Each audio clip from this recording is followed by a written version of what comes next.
In 2003, when I was diagnosed, at first it was nothing. I was 34 at the time. And when I turn around and I recognize that, wait now, at 34 your mother changing pampers, your little sister flying from England to make sure that you're okay. Every time I turn, I see a different face over my bed. And you know what's the most painful part about it? Well, last fall I went in the San Fernando Journal and see the pretty young nurses they have. You know, you still lie down on your bed and a pretty nurse washing your stones, and you can't even move to say I love you. That hard, you know. It's real hard. It's real hard. It's not only hard, it's belittling. Because as a man, you think you're supposed to be standing up in front of her, not lying down for her to take care of you. Lazy, lazy, lazy waters, you are flowing to the sea. Lazy, lazy, lazy waters, come sing your traveling song to me. You have traveled down the mountain, tumbling over rocky heights, filling and defeating fountain, never slowing through the night. Lazy, lazy, lazy water, you are flowing to the sea. Lazy, lazy, in order to influence a culture, you have to understand the culture. And if you don't understand the culture, then all you're doing is spending top in mud. So by the time, let's say for example, you identify the culture, you identify the culture now. The culture is one that again is influenced by the Jamaican culture, the hip hop culture, the typical Caribbean culture. And again, you have so many subcultures. How do you then develop one strategy or a strategy to address a national culture that is so diverse in its own? Come and take away my longing, gently ease me of my strain, fill me with the tender loving, forever with me to remain. It's a melee of I think a whole bunch of other cultures, and it's how we figured out to assimilate the culture into something that is expressible, if I may put it like that. Because I don't know, we probably could have taken East Indian culture, African culture, European culture, experience of colonization, experience of slavery, experience of indentureship, and put it together differently, but it probably would have been a horrible, horrible expression.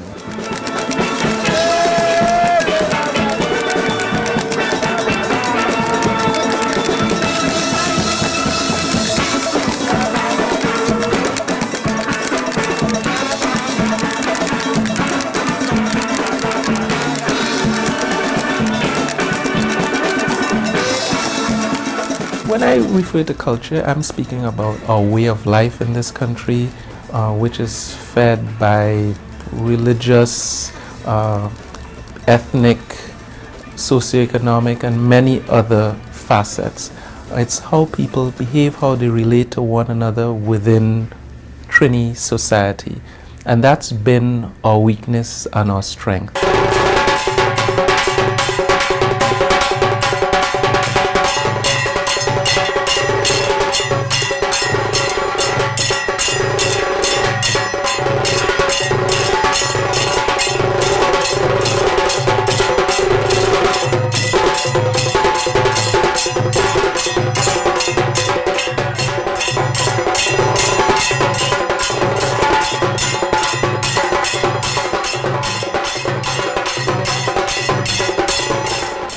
I think anyone who's been working in the field of HIV would recognize that what we refer to as our culture as a people has made many of us vulnerable to HIV. There tends to be less constraint on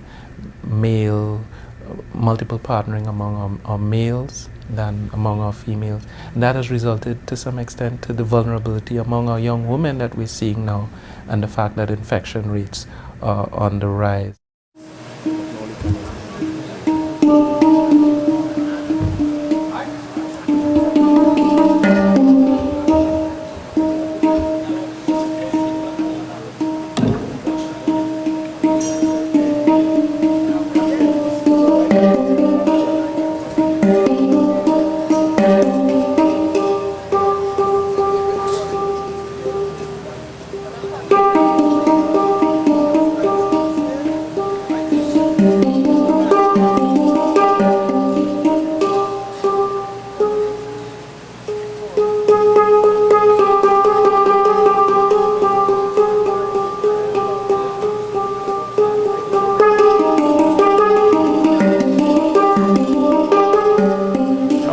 has been a very ancient country. Sometimes people like to think in terms or refer to us as for the coming of Columbus. But we have that spiritual contact before Columbus with our own indigenous people, which go back for millennia. So what remains of it, the spirituality still exists. And when we've had people coming from Europe, they brought the elements of spirituality. In the mother continent, Africa, spirituality came there from India, South Asia, the Middle East, China, and they all found a home and a space here. And diverse as we are, we still see ourselves as a unit.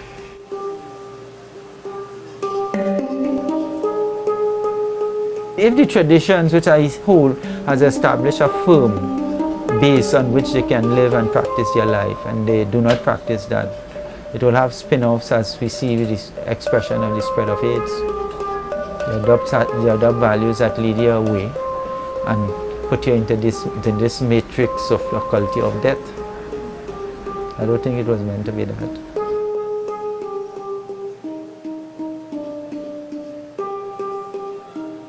I mean, I have to commend quite a number of you gentlemen who put up your hand and say that you are virgins, because let's be real, Trinidad and Tobago has beautiful women. You understand?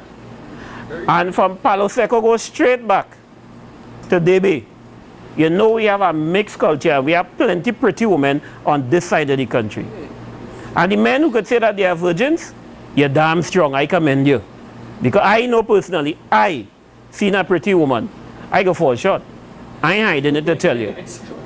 I have plenty men will say the same thing, but some of them are afraid to say it. You understand? HIV is more real, and HIV is as real as the shock you will get from any of them high tension wires that we have running through Trinidad and Tobago. That is how real it is. It's not a myth anymore.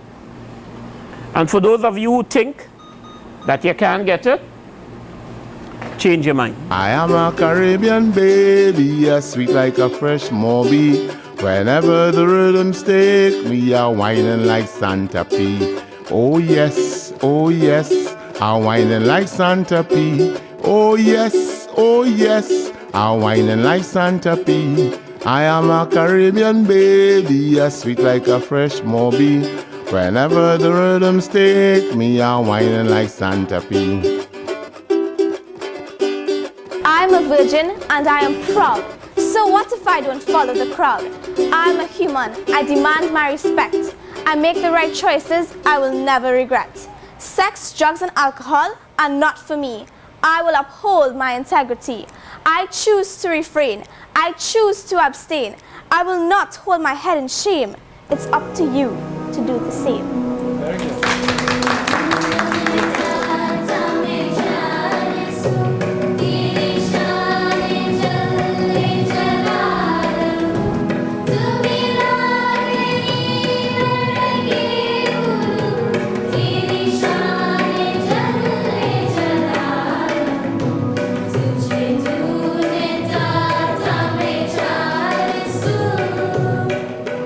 Sit down with me and tell me, you know, you have to wait till marriage. Yeah.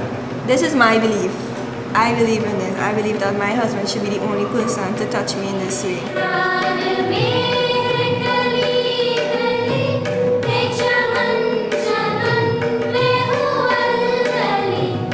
It'll teach you to fight temptation, first thing first. Like, give you self-control. Be like, then you'll get more confidence in yourself if you understand. You don't have to portray yourself as an object to get attention. In Islam, a father is not only a biological father, he is a theological father. He is Imam al-Bayt. He is the Imam of the home. He's the leader of the home. And how he treats his wife, his daughter will come to expect. That's the way a man should treat her. So that to hear the young girls speak, you know, and define their own sexuality, what is their vision for themselves as young women and as promising mothers, was very intriguing, and that's why I emphasized that nobody would have sat them down. This is as a result of the culture of the home. This is a result of the culture of Muslims.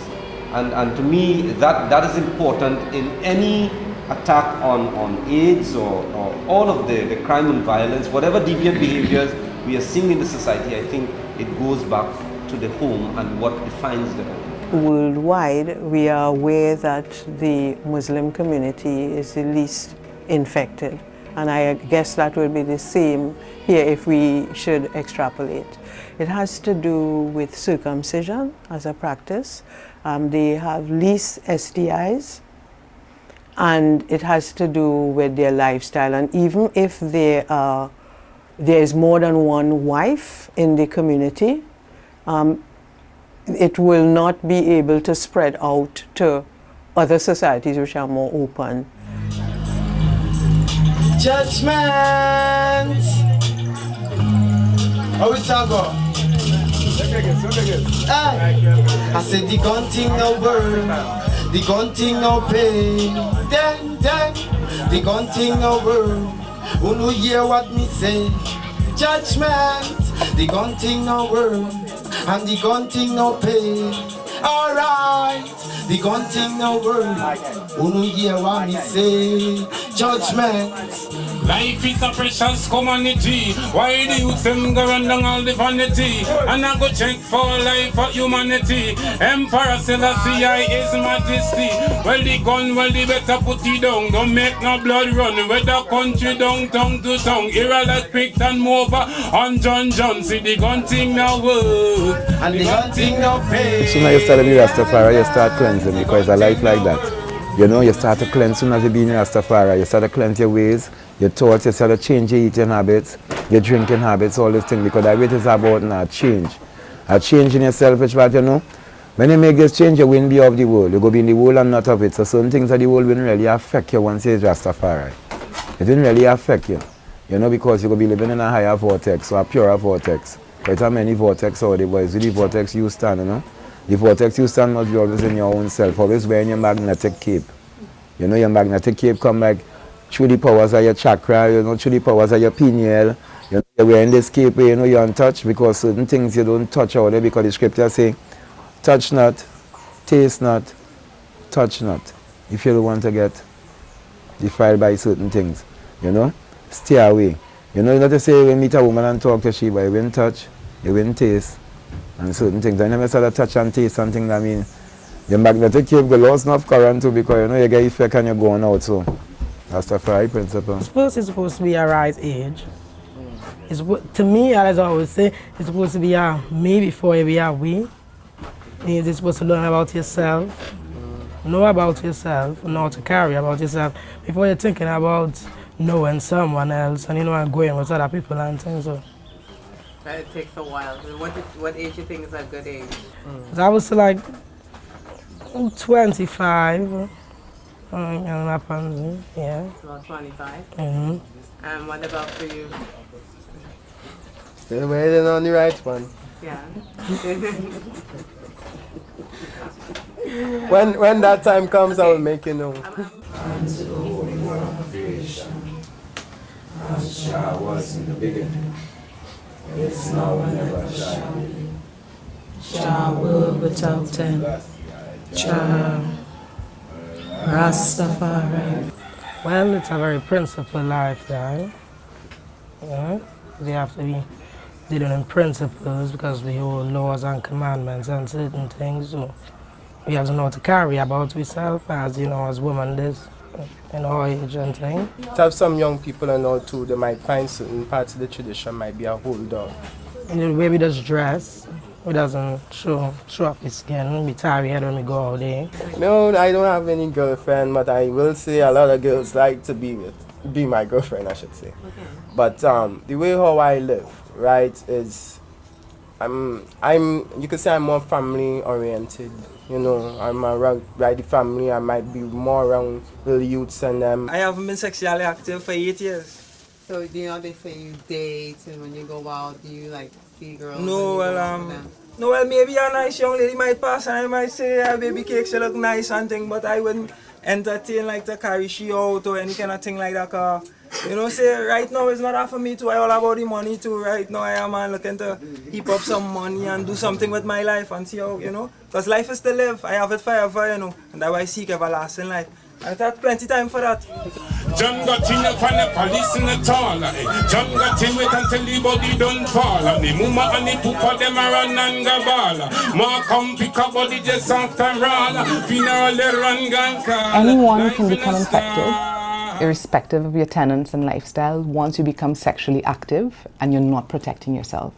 And think of it, if a woman in a relationship is adhering to all the tenets and the man isn't, HIV is going to come home. That's why we're saying it's good for persons to abstain. But what do you do when you become sexually active? Those discussions as well need to come forward in terms of how do women protect themselves? How do women empower themselves so that they're not subjected to scenarios that puts them at risk for HIV? Mighty devotees, let us pray. Clasp our hands together in humble submission to the Divine Master.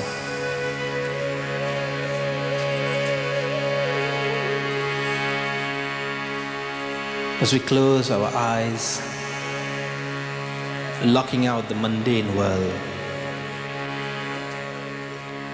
we focus upon the Lord, Bhagwan Sri Ram. He, mighty devotees, establish a code of conduct for healthy living, for successful living. Hey Ram, Shri Ram, Jai Shri Sita Ram. Hey Ram, Shri Ram, Jai Shri Sita Ram.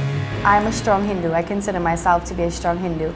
I love everything about Hinduism. Our entire culture is beautiful. Our clothing, our food, our festivals, everything is just wonderful. But being a young Hindu woman in modern day society is a bit different than it was back then.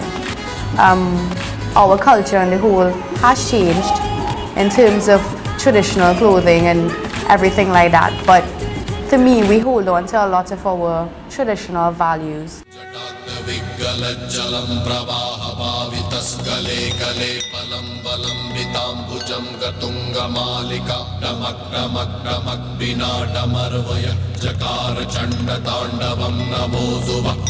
Now we recognize that people have these very strong, very powerful urges. Perhaps the sex drive might be the most powerful urge that we have, the urge to mate.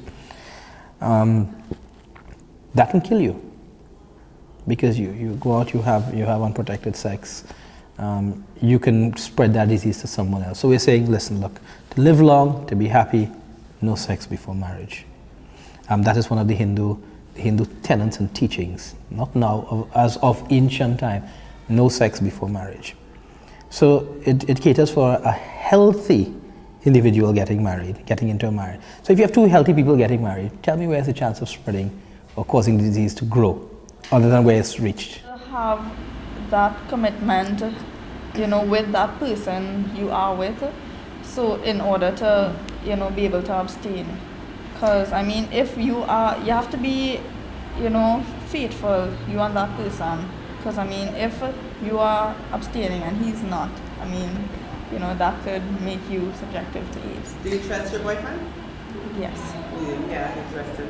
What about you? Yes, but I think in terms of abstinence, it has a lot to do with self-control.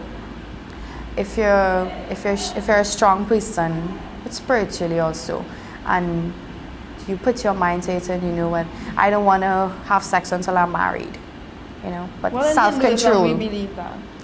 Yeah. In Hinduism, we're taught about celibacy. We're saying, look, if no one has told you, if your mother hasn't told you, if your father hasn't told you, we're telling you, no sex before marriage. But only you can do that. We can't walk around with you and keep telling you. You have to develop. It has to become part of who you are. Listen, look, I treasure myself, I treasure my family, I want to live long. No sex before marriage. So you both are virgins, I take it? Yeah. Both are virgins. No, I could get to that part there. Right. Some people might say, being a virgin is a burden, right? With rhymes in that kind of way, but it's not. It's not. You just have to have a little bit more respect for yourself, and tell people to have a little bit more respect for you and all too, because all that is the way our, you should say a priest supposed to carry about himself, or a man, a good man. Are you dating? Do you have a boyfriend? Yes. You don't have a boyfriend? Yes. A long-term or relationship? Yeah, long term. First boyfriend still, or how many boyfriends you had? First. Okay. First. First boyfriend, okay. And are you guys sexually active?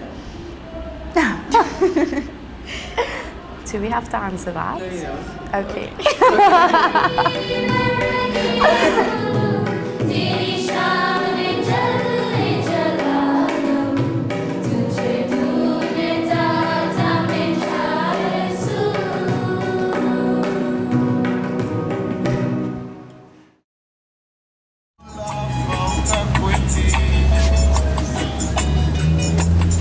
I said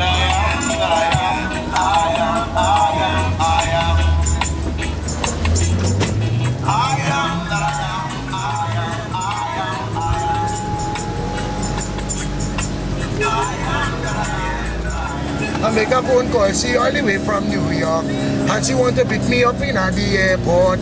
Even though me see she in a few hours. Happy to this I say I mean I did know her as well. But pretty soon I will be picking you up. A long time, you know that song, right? Yeah, them two of them naughty, two jet lover. And everybody go knock, knock, knock, boy. But pretty soon I see the door open wide. It is a cell phone. You what them say now? Get them wrong timing. Get them not where you from, but is where you are going wrong timing. Yeah, whoa, whoa, whoa. Missing say a Christian, a Rasta man talking about how you see Jesus Christ coming. They say that Jesus Christ coming at the morning. I got me natty and I start praising. And when me look to the rising of the sun, and Selassie I decide to come. There's a period of experimentation in the average Caribbean man's life. Somewhere in his 20s, sometimes early 20s, where he plays the field. Whatever he can get, he will take. He's not particularly discriminating in that regard. At that point, he's most highly at risk. A woman who enters into relationship at that time as well, because she is in relationships that are doomed to instability, she is at risk as well, because she may have a partner. And another issue that is becoming very, very critical here is the inability or the lack of any intention to commit. Commitment is very, very difficult on the part of Caribbean men. HIV arises out of the wrong type of partnership. Usually it's partnerships that are transient in nature, built on a lack of trust, lack of communication, imbalance, need on one end, etc. But the solution to HIV also involves partnerships, but the right type of partnerships. He has to be a macho male.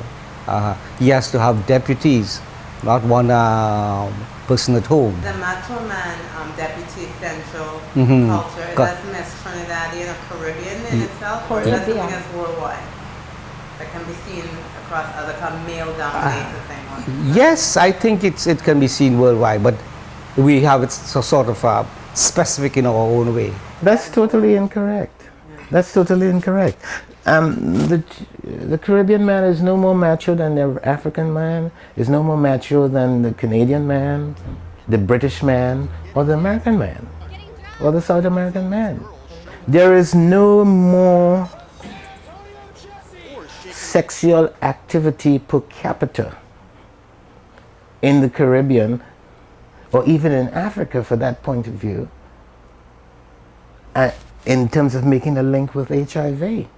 If you look at the lifetime number of sexual encounters that any man has, the mean is the same throughout the world.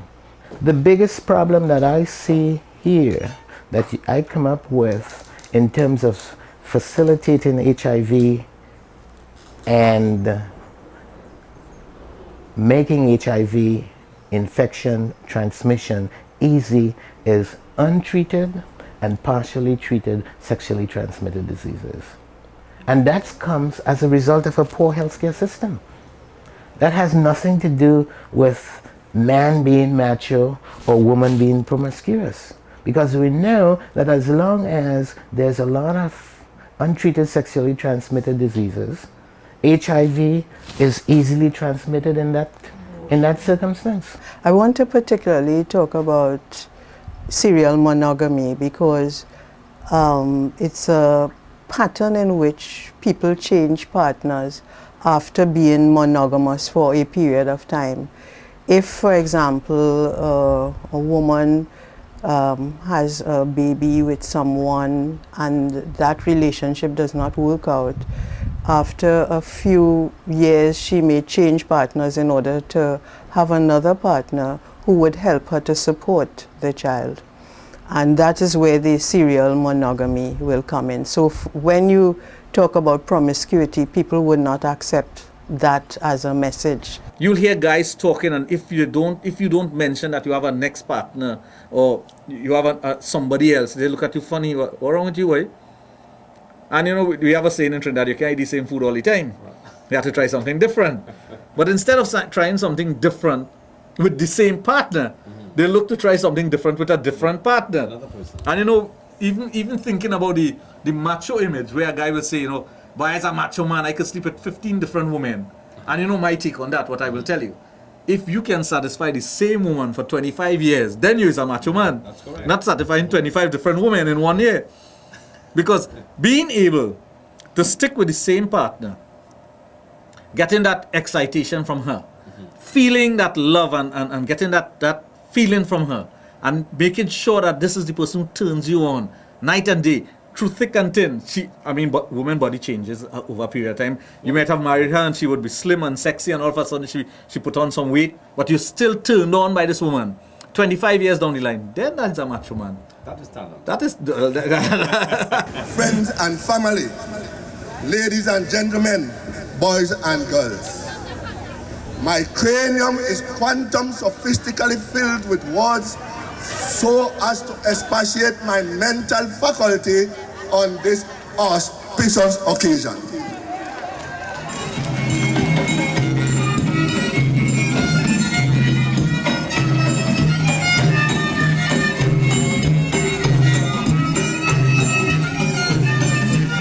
The urge for a particular partner has been the base of the foundation of our Caribbean people. The question of formalizing it in a marriage system, they go through the process either to church or in the registration system. Did not really interfere or the one-to-one situation between husband and wife or male and female in our society, and much as they would like to make it otherwise. Take for instance between the East Indian people, they had their marriage ceremonies and they had their faithfulness, but yet the state used to never recognize it. So as far as all of them concerned was in a common law relationship, and the children were bastardized and then had rights under the law and all of that.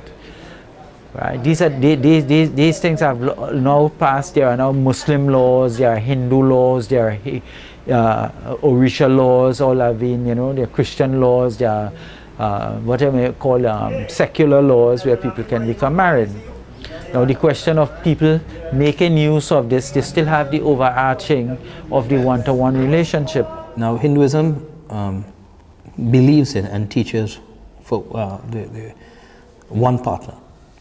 That partner is your married spouse, someone you would have chosen as your wife or your husband.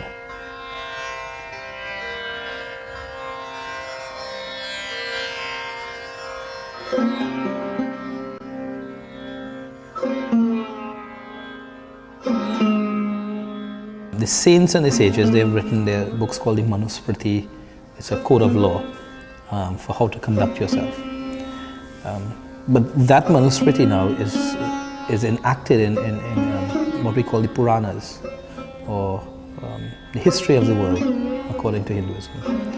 And there will be one of the most effective means of teaching is teaching through stories. So there would be stories, what are called kathas, that teach you what happens if you go down this road. So you're able to imbibe a sort of vicarious experience. There's no need to drink poison, so no poison is going to kill you. So you can look at the story and you can see the outcome of this or the outcome of that, and then there are negative stories and positive stories. So both are presented. So you can make a conscientious choice. And then there's verbal reinforcement all along the way where they keep telling you, be celibate, practice fidelity. I myself have lived that way and I found it to be very rewarding, because when you get into marriage, you can have all the sex you want. That's also perfect. In fact, it's so legitimate, we have a whole book on how to do it correctly. So enjoy it while it's there, in that legitimate setting. You enjoy the company of your spouse. It's one of the things you should enjoy as a human being. If you are living, right, the Catholic lifestyle as it is proclaimed by the church, you should be much less vulnerable. Much less vulnerable, okay?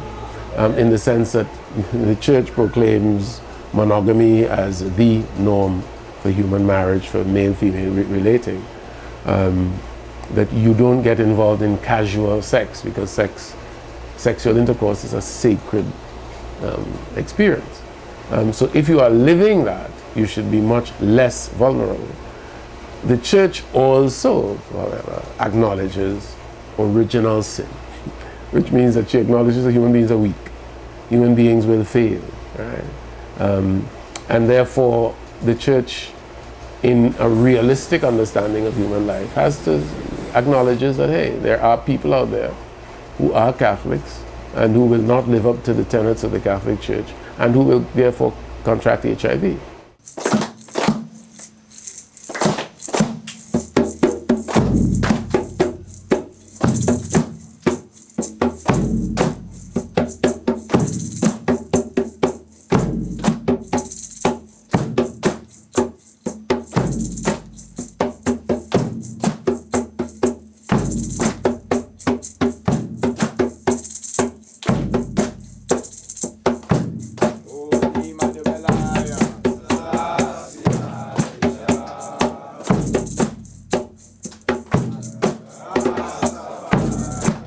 When you make back up with a woman who you go and move so treacherous with, or she moves so treacherous with you, as soon as you and she start to correlate, that's a reproach.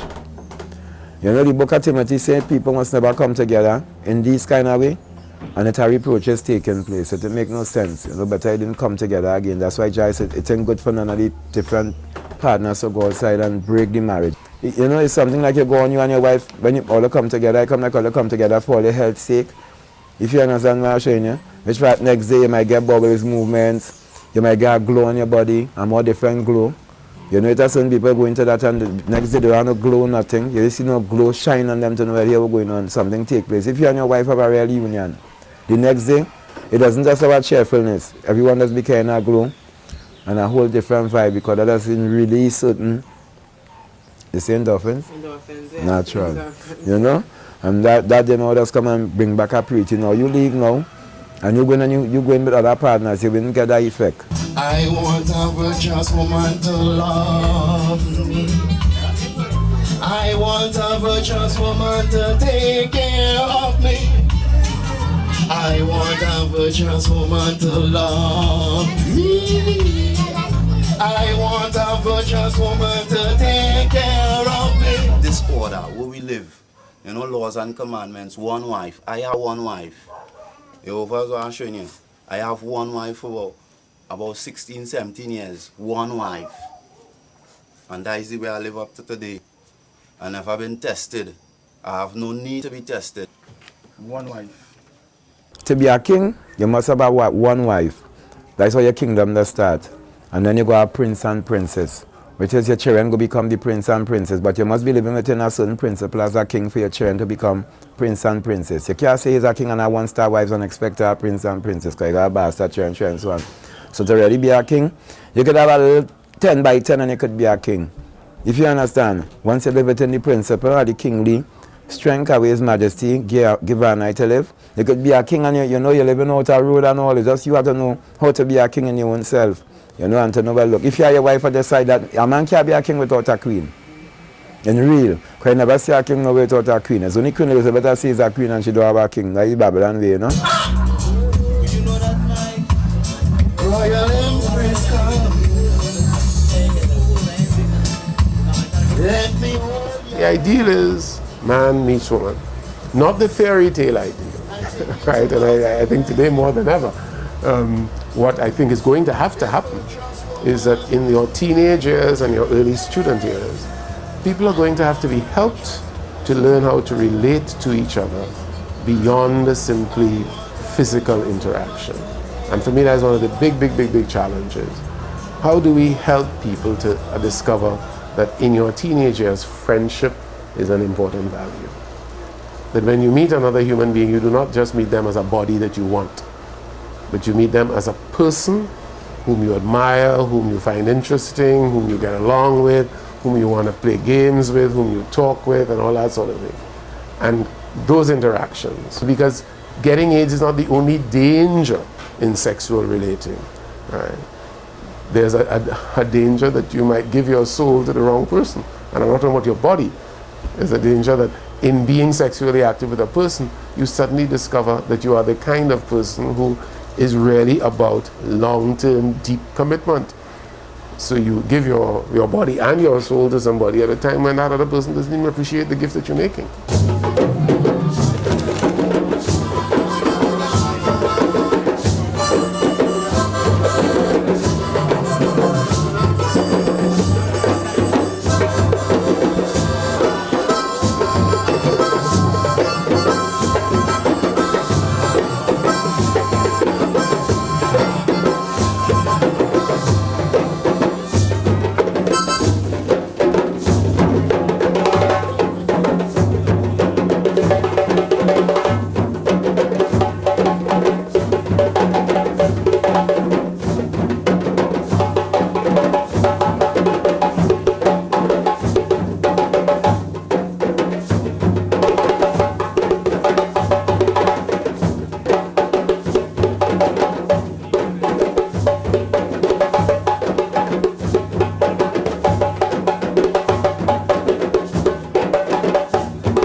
Where Trinidad and Tobago and the wider Caribbean is concerned, the pandemic that we're fighting is not really HIV, you know. It's our culture. And it's our culture as a Caribbean people, we love to have sex.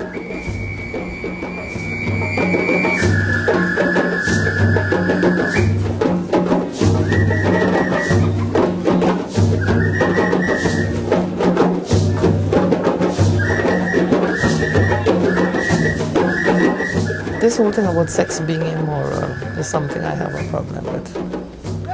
The belief that carnival exposes our people, the whole population, to immoral acts and so on, and is so much looseness.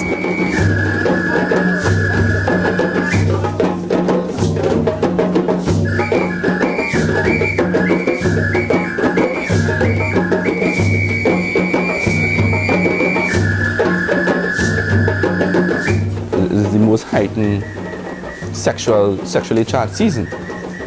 So you find a lot more emphasis is placed on it because you're dealing with over 22,000 tourists coming in. You have a high increase of sex workers coming out. You have all the elements. You have that culture of lewdness, that culture of whining, which is very, in some spaces very suggestive. It speaks of sexual nature. You have the music, you have the alcohol, you have everything. You have the dress code, and it's one of those seasons where the elements is right. It's a festival where people just want to break loose, break free. There are a lot of hookups. It's a particularly risky time for sexual initiation. Whether it's for the first time, people seem to lose their inhibitions. Persons who were quite strict in terms of their consistency in prevention, perhaps due to the increased alcohol intake, they may lose their inhibitions. So certainly at risk times, we seek to heighten our messaging. And that's why you have the massive condom campaign during Carnival coming out of that, because the potential for AIDS and the sexual activity and so on. And there is not one time in the history of this country, nowhere that you would have injudicious sexual activity and irresponsible sexual activity around Carnival time. The condom thing is a facade because everybody drunk who are using that, you know. So I think it's unfair, Lubin. I think the expression of sexuality that comes out in a way that is careless comes from a kind of constraint on sexuality that we try to put in the first place.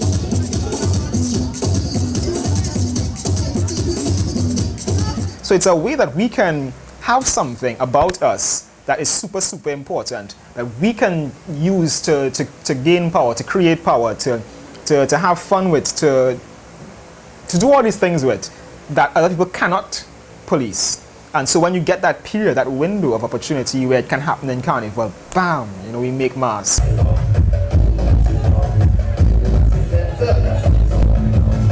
You see, Carnival is a period when you abandon all inhibitions. It's a period, and you know, even the performers, it's pure sexual performances that are taking place, gyrations, open sexual behavior.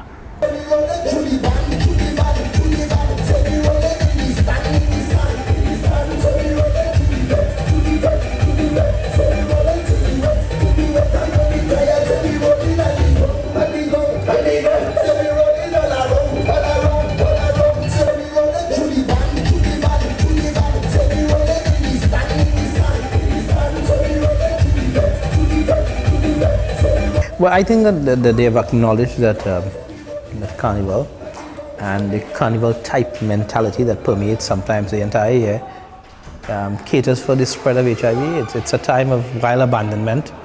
It's a time of drinking. It's a time of sexual inhibition. You have people gyrating on each other in a fete. And the natural culmination of such an act is to go do something else and bring it to some climax. You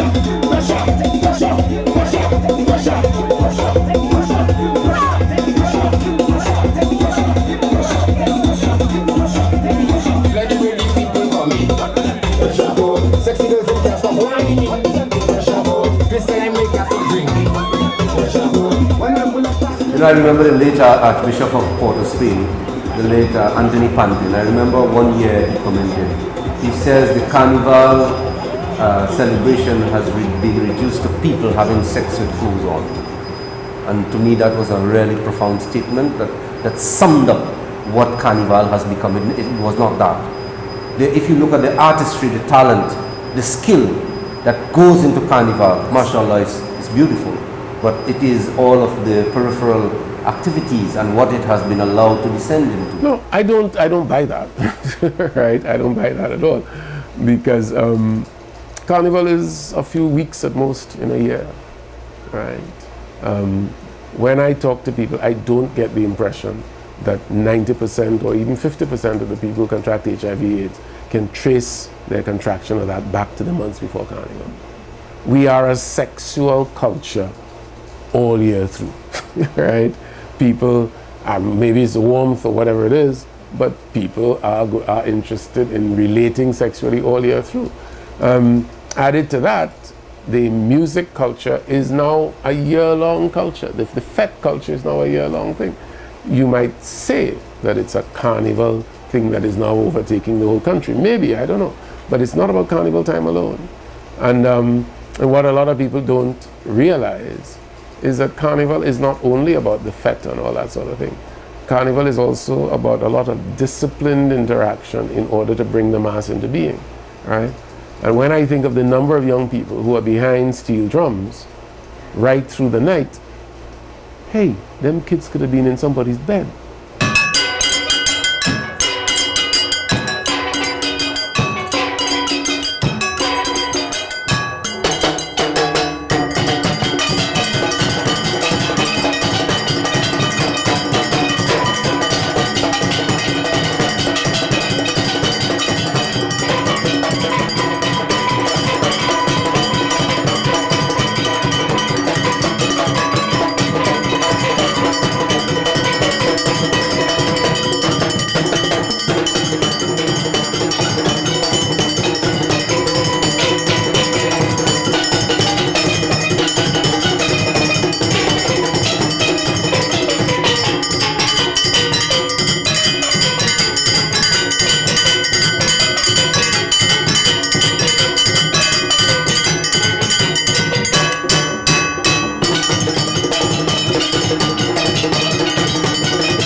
was happening long before I was even conceived.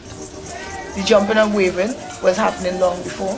The partying, the cheating, the infidelity was happening long before. Murders was happening long before. Crime was happening long before. Prostitution was happening long before.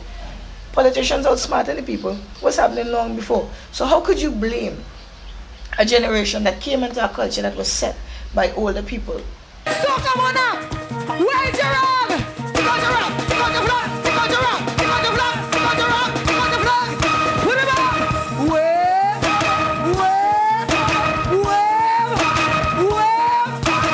People use carnival as an excuse to be promiscuous, and then they blame it on the artists when they get sick or they get pregnant or they get raped. You understand? You have no reason to go to a show. Look, I'm a part of carnival. I don't drink, I don't smoke. So how come I can be a part of carnival, be married, don't drink, don't smoke, don't lie unnecessarily unless I have a show to do and prioritize my life? But you who not even singing, you understand, you have a regular 9-to-5 job, you participating.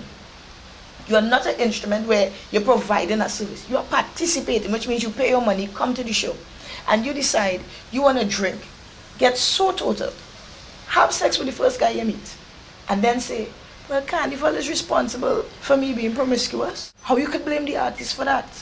AIDS just doesn't happen. I mean, sadly, that doesn't happen for carnival. It's going to happen after carnival as well.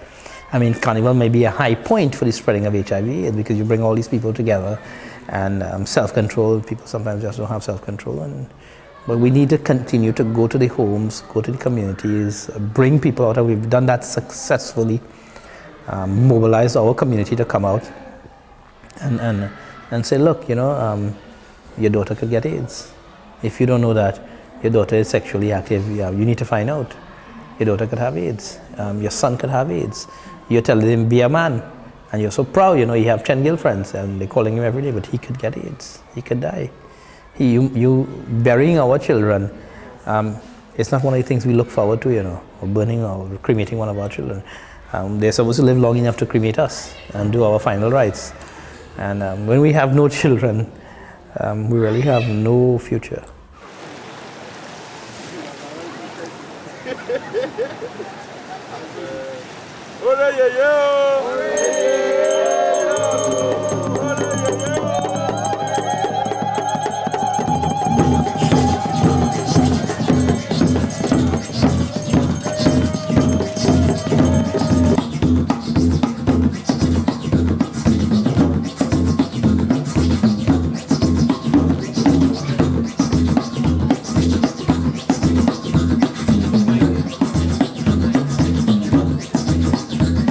The sex and sexuality and sensuousness in the Orisha paradigm is a blessing.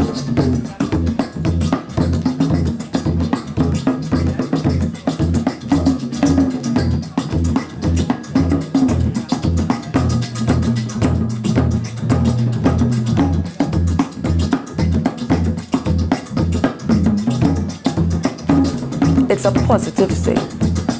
It is the way that we procreate. It makes it pleasurable. It is to be respected. It's sacred. It's God-given. And it's to be honored.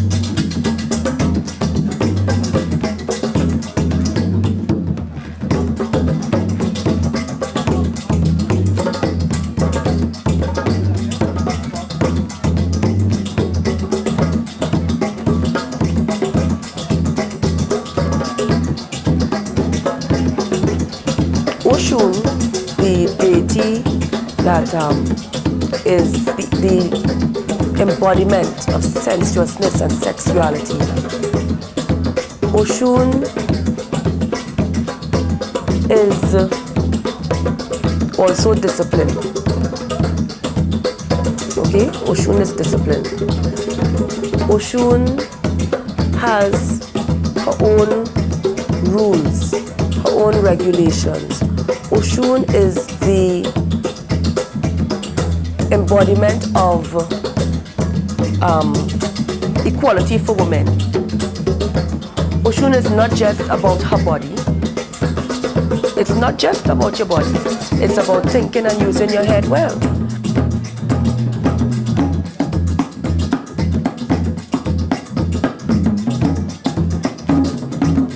Oshun was able to not just use her sensuality, but use her brain to work out how things could be in balance for women as well. Just as how now we have as a society, especially the Afro-centric society, the African community, the community of people of African descent, we have to figure out how to work against this onslaught of HIV, right? And the way to do that is to show our young people through the example of Oshun that your body is sacred. Your body is a beautiful vessel. Sex is a sacred, joyous, beautiful thing when it's done according to the rules and regulations for good living. Gentlemen, what is sitting before you on the table, it might seem inferior, but it is something that could actually save your life. And again, because I was diagnosed with the virus 4 years ago, and I will be honest with you all, I didn't want to see a pack of condoms because I did love to have sex plain like that, because the sensation was better. You understand? And half the time I was having sex, the condom was just a few inches away on the bedhead, right in my pocket, or even in my girlfriend's purse, and I didn't give a damn, because I don't want to lose that vibe. You know that vibe when you get hot? You dick hard, and you're telling yourself, yeah, what's going on? The time I go take the pour on that, I go and lose everything, or she go just forget it. You know, sometimes you meet a girl in a party and you wish you had a car? You understand where I'm coming from? Because after that whining and grinding and the drinking of the 2 beers, the session tight, you're ready. And when you reach outside the flag down a taxi, here she ain't going again. If you had a car, you just jump in the back seat and everything happened there already. You understand? Well, you see, just as how you make that snap decision, that's how fast HIV could catch you. In the Caribbean, you still find where there's still taboos and there's still myths and there's still that perception that, you know what, condoms don't work. You have a society that is heavily based on religion as well, and you find, you know, a lot of people saying that, you know, the whole issue of condoms in some spaces, no, we don't need that. Our community, you know, we don't engage in those sort of activities in terms of risky sexual practices. Our community don't have HIV. HIV is not present in this community. I mean, some other community, in some cultures, you have where, listen, give me sex because you know what, tonight I intend to do it and do it very lawless. This is saying to the population that it's all right to have sex outside of marriage. It's all right to have sex with multiple partners, but hey, take a condom before you have it. Well, the religious organization are saying no, it is not all right. We are not animals. It is not all right to have sex outside of marriage or before marriage. And we are saying don't facilitate that. Don't encourage that. Don't train the population to be that way inclined. So we will not support condoms, either in school, in dispensers, or on the wayside, or anything like that. We will not. We say the best way to prevent the spread of AIDS is to have sex within marriage, single partner sex. What's wrong with that? I think traditional cultures with everything else, people accustomed to a particular thing. If it's, this is all I know, this is all I know. And that's not going to change. That's not going to change. People comfortable, some people are afraid to move outside and learn other things. Some people are very stubborn and live their life a certain way. So I find it's going to be very hard for traditional people to come out and say, yeah, I am going to look at the choices I have before me and try to practice which one fits in. I only have sex with one partner, so that I don't really need to use condom unless you come and give me the disease, I'll kill you. Well, the best protection is really condom. Okay? If you decide to play yourself. But if you ain't playing yourself and you're staying with one party, no condom. I hate to use condom. 8 hours before the wedding, but if I get I don't know. I feel bloody better. What do you mean? Because I feel you ready? More There we go. interested with the other man about a condom. Condom. children and diseases. Don't forget the children. Children and diseases we protect them from. So maybe the spouse, your girlfriend, whatever, and in the heat of the moment, we don't want to stop to put on a condom? We have time for that. We're more taken up in church and the activities in church. And I thank God for that. Religions have not been held responsible for health. They have been responsible for converting people, maybe visiting the sick, marrying people, burying the dead, and so on. And now here is something which turns up, which is bordering on how you deal with sexuality. And so they have been challenged to get this new information and to become partners of the healthcare professionals.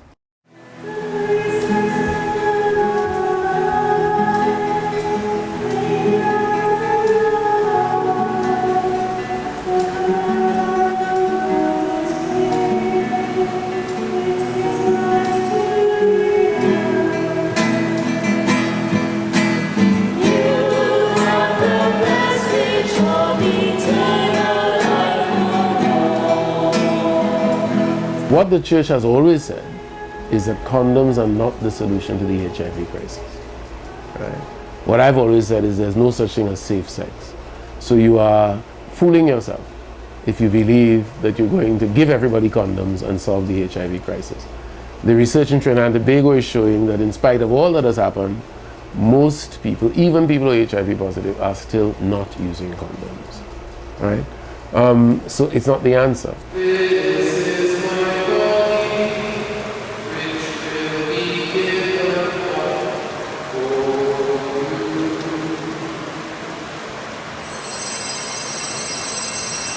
What has been the mix-up is that the church has proclaimed condoms as contraceptives to be wrong. Okay, that's the official teaching of the Catholic Church. But in an HIV situation, a condom is not a contraceptive. It's not a contraceptive. As a matter of fact, I prefer to call it a contramotive. And as a contramotive, it may well be a good thing.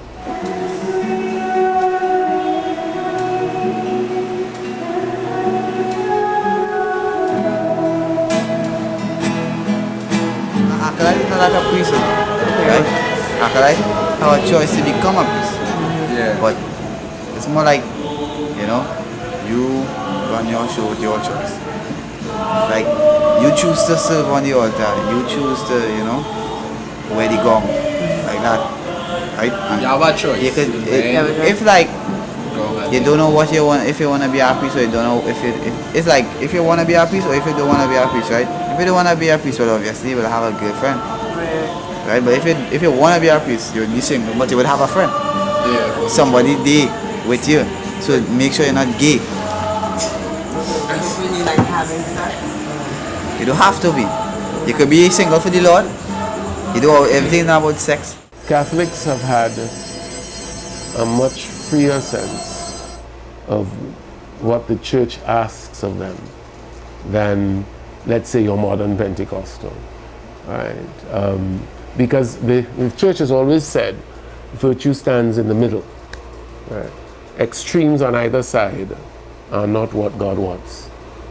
Right? Now that's a very, very difficult thing for some people to live with, because some people by their very nature, they want rigidity. They want tough, you know, absolutes. While the church proclaims absolutes, it also recognizes that, hey, for most people, it's like the image of salt and light. If you're all salt, you're no use. If you're all light, you're blind. You blind others and you blind yourself. So you need just enough salt and just enough light to live your life to the full. Right there. Right there. You have a whole wallet full. I don't leave home without it. I must carry it. That's one thing. Because I don't know what could go on out there. Yeah, so when nature take him, you know. Nature don't take me. Bush or no bush. Some say the sex is sweeter without the condom. Which well, is I true. believe Which I is true. learned that in, let's see, but like, when you're younger, right, and you're going and you have girls, right, who doing things, right, you don't know what them could be carrying. and you know yourself clean, right? Very hard to take my test something, right? Yeah. But you don't know if them take a test, you don't know what them have. Them got like 3 and 4 different STDs and them just don't know it because you know the T4 cells way stronger than normal, so it can't affect them. If they could only carry it and give other people and kill them, you know. And that's why condoms are condoms. But even if Roman Catholics don't believe in condoms, right? I believe in it. It's your choice to believe it. Yeah. What? Nah, well, Father will know we Father know that. have these things, but it's not like to say like, you know, we just, it's like coping, Father. Just keep them. That's like personal, you know. In a sexual situation, there are very few barriers, and the condom is really all that obtains during sexual intercourse. So if you're restricting your discussion of HIV prevention to what can be used when 2 persons are having sex to help reduce risk of transmission, the answer is the condom. I think condomization in the hands of our children is a license. And Islam is not going to, as far as I know, no Muslim who understands the ethos of what Islam stands for, I don't think they are going to ever be a part of any condomization trust. It's just like if you are walking, if you visit a city where you have strips where prostitutes frequent and where you have the brothels available, the temptation is greater than if you were in a city where there was none. And I think a child, a student, a young person having a condom, yes, it is a natural instinct to try to want to have relations with the opposite sex. But if you have a license then, or you feel that you are going to be protected in some way, and that is why the Muslim, there's a statement that says that always remember, even though you don't see Allah, Allah always sees you. So that is the premise from which we want our children to operate.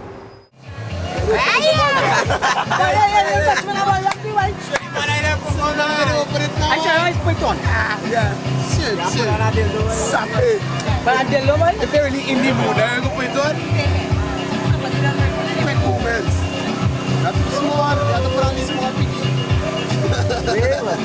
Yeah, boy. Yeah, put it on the Anyone? This one easier. Hey, now by wrong way, man. Nah, boy, I don't like man, boy. Don't say it could be easier like that. You don't like man, boy, I'm sorry. No, I think you like man. I'll plug for the tower, boy. They say man, you just have to pay it on. Hey, you're flipping it over. Yeah, shut up. Well, pay it on anything. The chance is all there. That thing feeling nasty, man. Hey, don't mind me, man.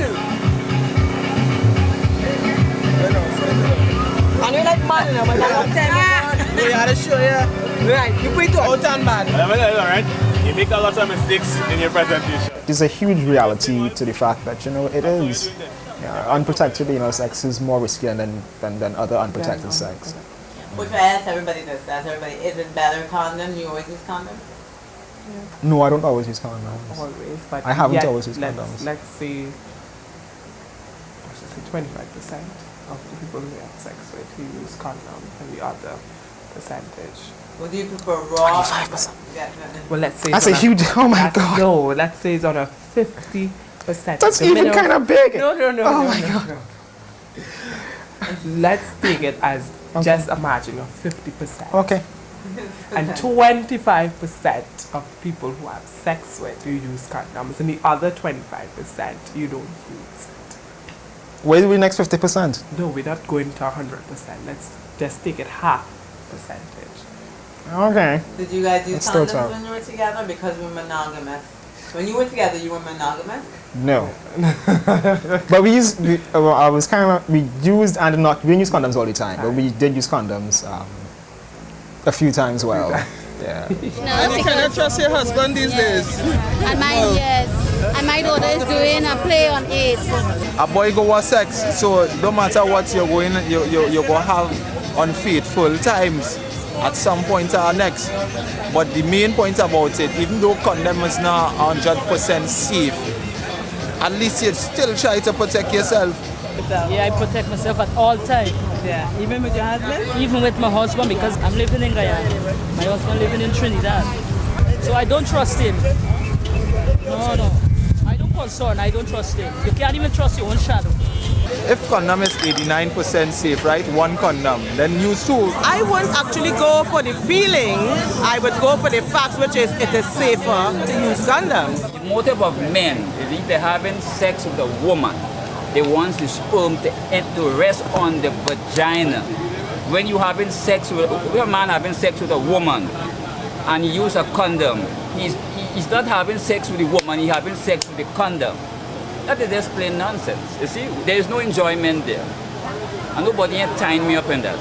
But I mean, if somebody wants to be on the safe side, they use that. But don't come and tell me you're having enjoyment. You're not having no sex with the woman, you're having sex with the condom. And just like with anything you do in life, you would find people that for and people against. And I've adapted that, that sort of thinking in terms of, you know, people who are against condom, no matter where you go in the world. Our focus is not to create a high level of promiscuity. Our thing is basically, yes, we agree with abstinence. If you're abstaining, there's nothing wrong with that. But you have to also be prepared for if you find yourself in a position where sex is involved, you have to be able to negotiate. You have to be able to know, okay, listen, you have a condom, okay, what do I do? Do I just open it with my mouth and tear it open and bite it up? Or do I look for the expiry date? Do I know how to open it? I know how to maneuver my way. I know how to check to see if it's good. Basically, that's what it is. It's a matter of protecting yourself. So I disagree totally with this whole talk of it creating promiscuity. If I give you a box of cigarettes, then you don't need to smoke. You don't have to smoke. You're not going to smoke it.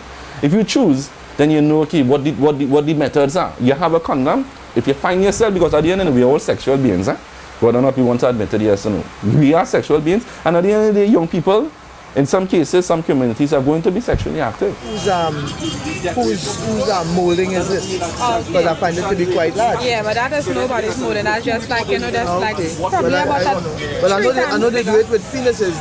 They mold them, and they make it from a mold. Like, let's say John Doe went and he get a mold, and you produce male toys from his mold. Right? That's what I normally know. That's not the same thing. It's just larger.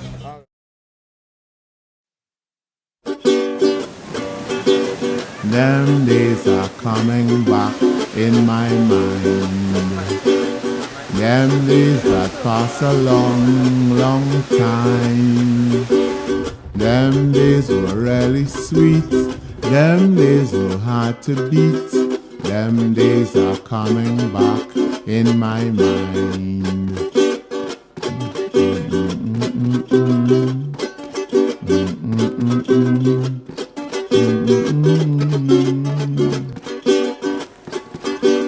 I really didn't want to grow up, but the passage of time you cannot stop. I know that time will fly, that one day I must die. Them days are coming back in my mind. Them days are coming back in my mind. So if you intend to deal with the female for the rest of your life, you have to really know who she is and what she is about, because as the old people say, you ain't gonna buy cat and bar, because next thing you pull out that cat and it's not a person, it's a cougar, and I'm telling you, you ain't gonna want to fight with a cougar. You know, just to know you're visiting a girl home, and she real quiet when she home by she mother and them, she doing everything for you. And the day you say here, what, you're moving in by me, as she reach, me ain't doing nothing, no. I ain't cooking by KFC. You put your drawers in the basket. Who washing that? You feel like, no. They just do that when they reach home by you. So if you want to be sure what you're doing, you have to do your home lesson. You have to make sure that the individual you're going and get involved with, she decent, she clean, and she HIV free. Now you ain't going to do that for she, and you ain't going to do that for yourself, you know.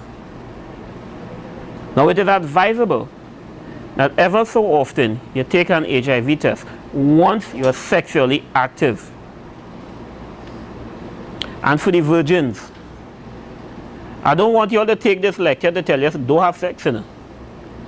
I want you all to take this lecture to help you make that responsible decision when you're ready.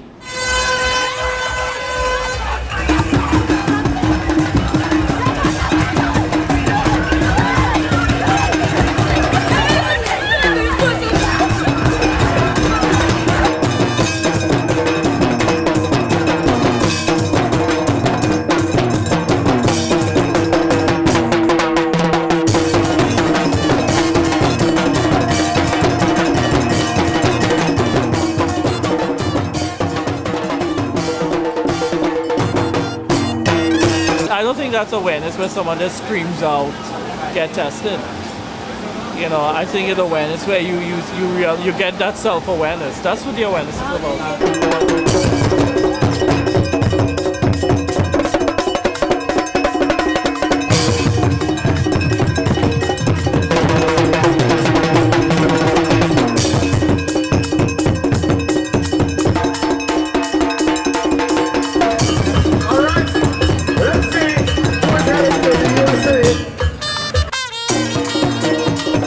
You get self-awareness by just letting people know about, you know, self. We're in a society that's about following. It's about trying to be like someone else. It's about not having a voice. And how can you have people create some change in their life, meaning behavior change, when they can't even decide on who they are? Look at how we're conditioned in primary and little children to think that if you're female, you have to be a nurse or a secretary, and if you're male, you have to be a doctor or a lawyer, and that's where the conditioning is. You know, but it's also an opportunity to have good conditioning. You know, why use that time to teach kids to be who they are, and if they are who they are, then they can make more informed, educated decisions about their sexuality and their sex life.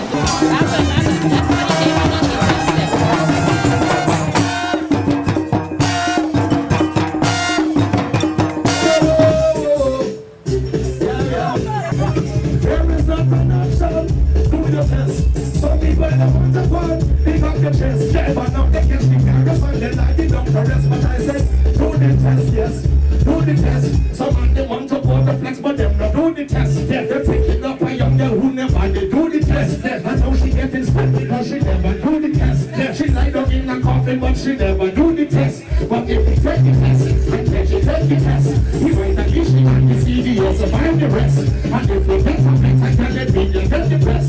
So Mr. KMC, come in, tell them you did the test. Yes, Mr. Bungie, I have to confess, before I get insurance, I went to do my test. I am no HIV, so I'm better than the rest. I never picked up with them kind of girls who like comments. I ride in straight, I ride in bend. No, straight, not bend, to the end. I step it up, me condom and me going up, me go. It makes no sense preaching something and teaching something and you're not applying it to your own life or your lifestyle. It's important to not only live but live by and set example also, you know, and not because all or most of the other artists in the country will be scared to do this mean that I should be scared too, you know. I need to make that step, because if no one wants to make this step, then we will just keep spiraling downwards. So somebody has to make this step. Long time bad man want to try. Them one girl in to die, but tell them that's not truth. I will never tell no lie. No bad mind people can't hold me. And any one of them dare come test me, tell them to come, because tonight is so come on up. We live in here with the crown. Put your two hand up in the sky, put them up and wave them up high. Cause you know boy with this, so come on and come. I and me, we coming. Here's how we coming. We don't afraid nobody. Here's how we coming. Everybody wave. Burning, burning, burning. Boy, me a tune to rock, tune to swing. Let the music from queens and kings, kings, kings. Hands up. Here's how we coming. We don't afraid nobody. I think most of the time artists have a bad persona. They tend to feel that all artists sleep around. And not that is the only way to get HIV, but that is what plenty parents see when they see the artist. And that's why a lot of them don't really like the kids supporting the artist, because they think because we sing soca, we always promoting a jump and wave and a wine and just have sex and free yourself kind of vibe. And really and truly, when you see the artists who are actually making a conscientious effort to do something other than that, most times they don't get the listening ear. But if an artist does something wrong, it's all over the news. So I think we should get more artists inside here, actually. It's gonna feel like an ant's bite. Yeah.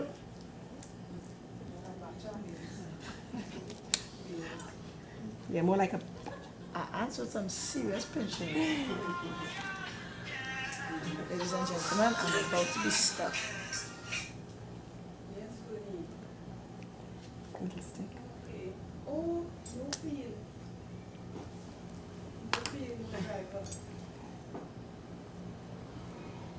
No, this is going to be the hard part because I have to squeeze really hard to get 4 good drops of blood. Oh, okay. Can't get nothing from nothing. If you're in a relationship with somebody before you all actually have sex or anything like that, don't just think condoms. You should, if the person really loves you, two of you should go and get tested together. Because if the person really have your interest at heart, then they will go and get tested with you, and they will not just say, well, nah, I good. You know, most guys like to say, I see if you're interest smart. We just see you're interest smart. So okay, well, if that is the case, then you don't know me. So why not go to get tested to make sure that I ain't trying to infect you with something, and see where it goes from there. And if he says no, he don't want to get tested, well then you know where the relationship going. A little bit more, that's it. Okay. Okay.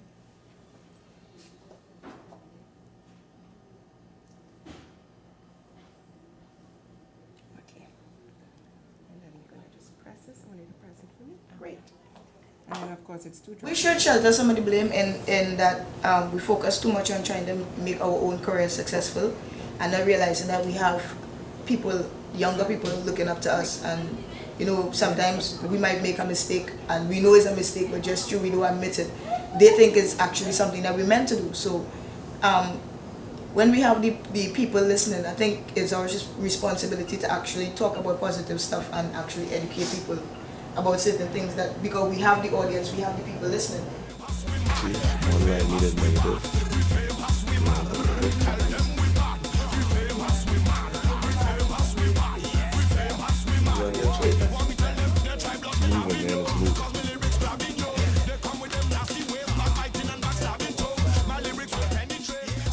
What does it all mean? What does it mean?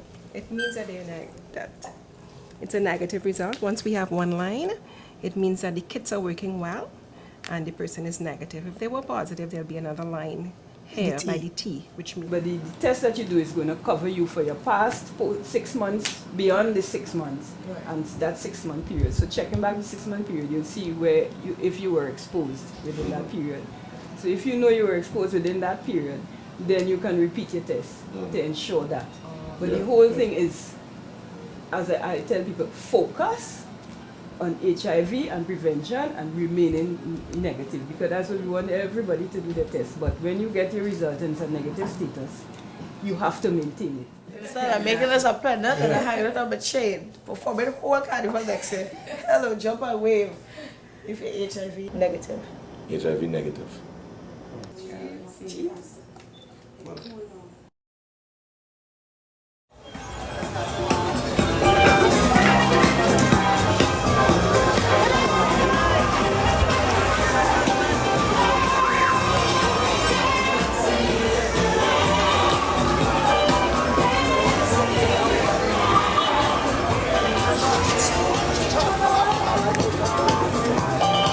Living the life of HIV for the past 4 years has changed me somewhat.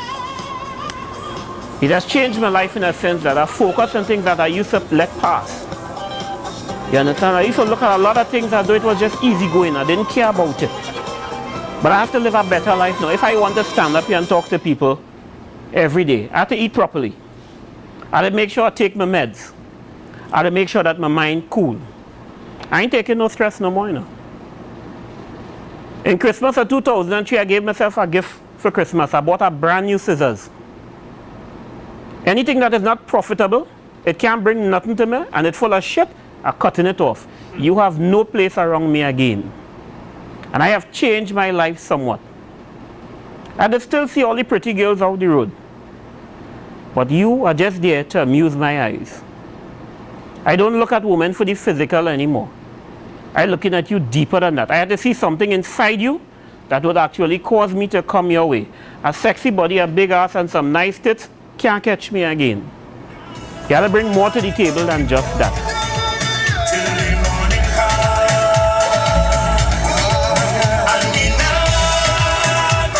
One of the things that we've been trying to do in the national response to HIV, and as guided by our strategic plan, is to utilize some of those perceived weaknesses and turn them into strengths. So some of the artists that may have been singing songs that could have led to unsafe behavior in the past have been recruited, and sometimes with tools that aren't even financial but moral suasion and otherwise, and are now part of the solution as opposed to part of the problem.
Culture can be used, yes, without a doubt, but the issue here is whether in the transitional period in which we are, precisely because it is a period of transition, we are at a disadvantage in dealing with something like HIV.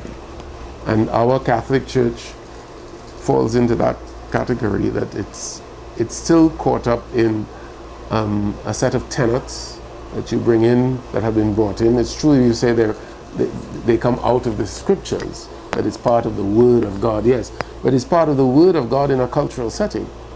And therefore we have to ask ourselves, okay, what is our cultural setting? And what does that Word say to us given our cultural setting?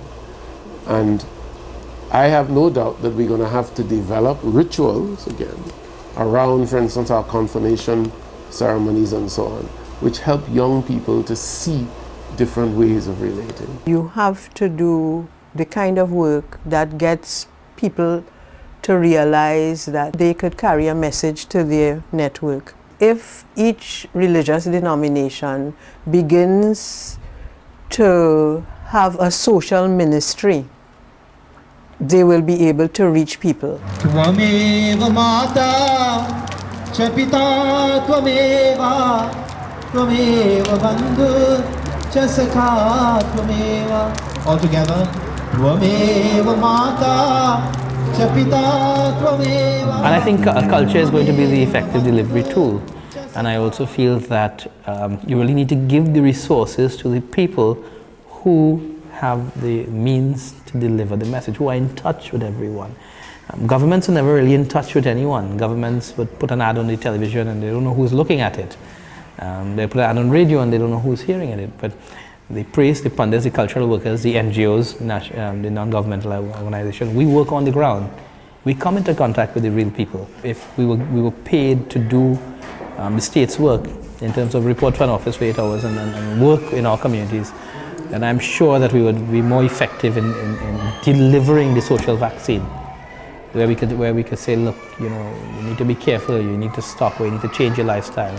Tvameva vidya dravinam tvameva tvameva sarvam mama deva deva om shanti shanti shanti hari om. I think the approach has to be multifaceted.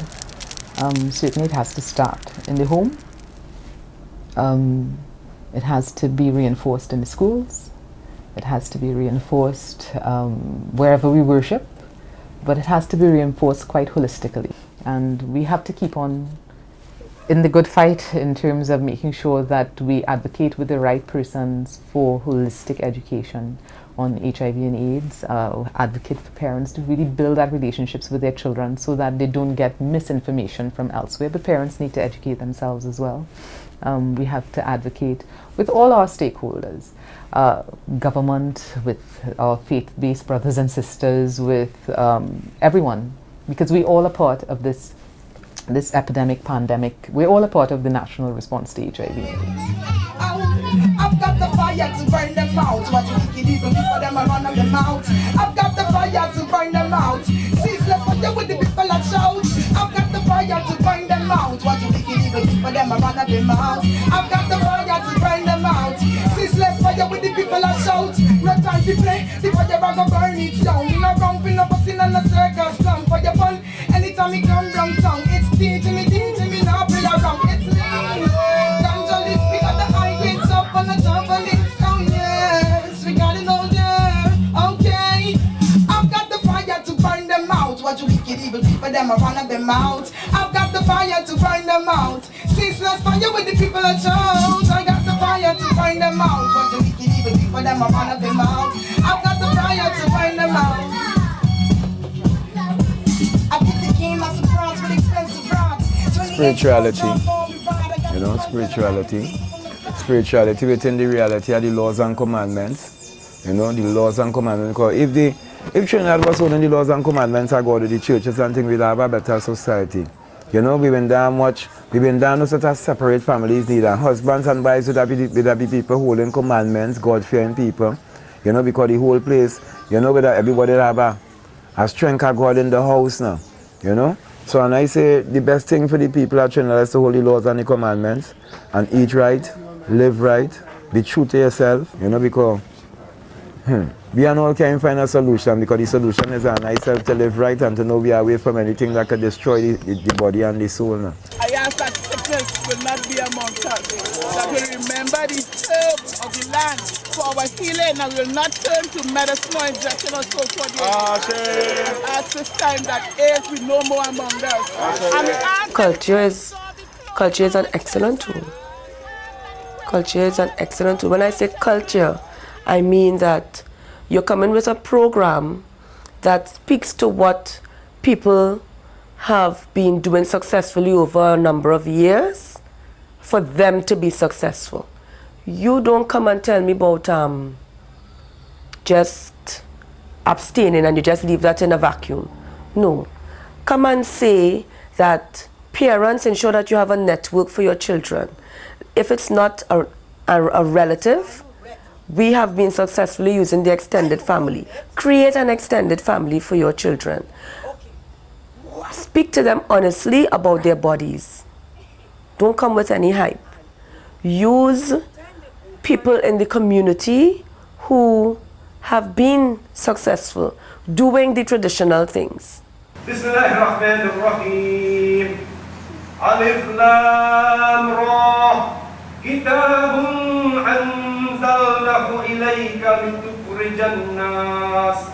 litukhrijan nas minaz zulumati ilan nur bi'izni rabbihim illa siratil azizil hamid.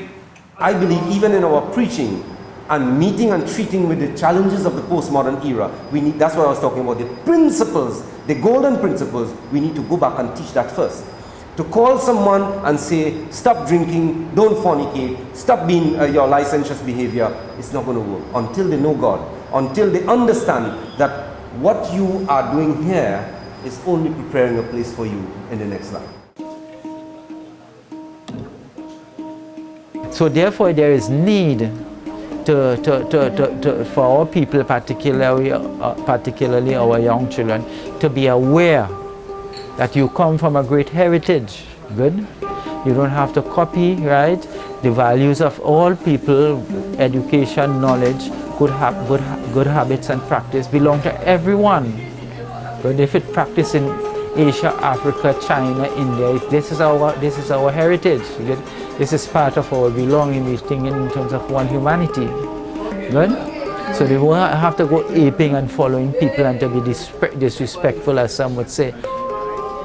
These are important inputs, and if we allow our young people and expose them to these values, then I think we'll have gone a long way.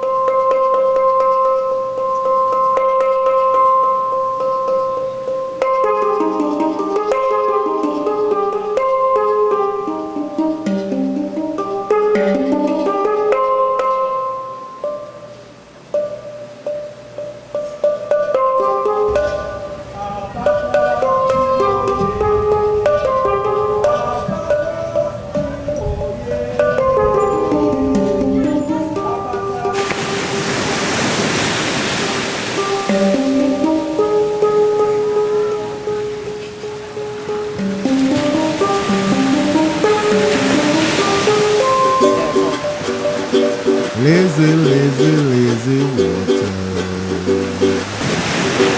you are flowing to the sea.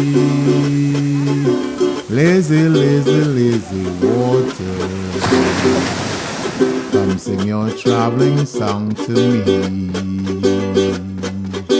You have traveled down the mountain, tumbling over rocky heights, filling at the feeding fountain, never slowing through the night. It must have taken a lot of creativity for us to learn to live together despite the various cultural philosophies that we have. Lazy, lazy, lazy waters, come sing your traveling song to me. We are people who are, above all, rooted in our traditional beliefs at the core. And we need to get back to that. We need to regain that type of belief system. We are people who know how to look out for a child who is not your own. We are people who understand that you have to bend a branch when it's young. If we don't hold on to our children, it's going to be hard later. We know that, but we are allowing distractions. Sweep away my sobs and sadness, gush away my garb of greed, overflow me with your softness, fill me with relief. Lazy, lazy, lazy waters, you are flowing to the sea. Lazy, lazy, lazy waters, come sing your traveling. You know, you must be able to reach onto some core belief that is greater than you. And we need to do that to rescue our young people. And we need to remember exactly who we are. Let me dance between your ripples while you greet refreshing rain. Lazy, lazy, lazy waters, you are flowing to the sea. Lazy, lazy, lazy waters, come sing your traveling song to me.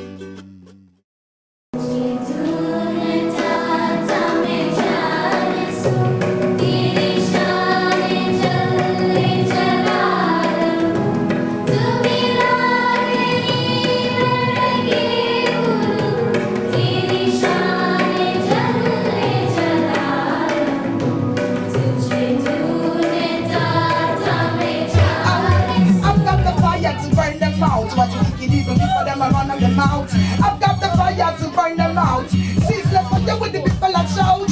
I've got the fire to burn them out. Watch the wicked evil people them a run on them out. I've got the fire to burn them out. Ceaseless fire with the people that shout. No time to play, the fire a go burn it down. In a round, in a bustin' and a circus slam for your fun. Anytime me come downtown, it's teaching me now play around.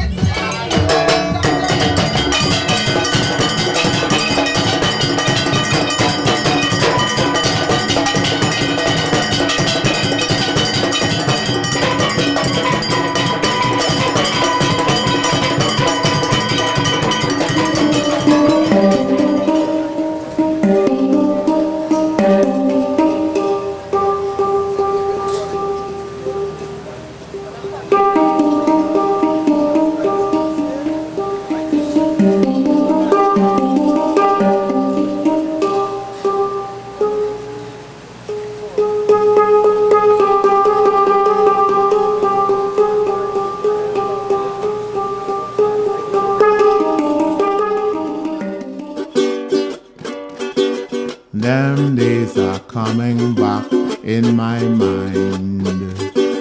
Them days that pass a long, long time. Them days were really sweet. Them days were hard to beat. Them days are coming back in my mind.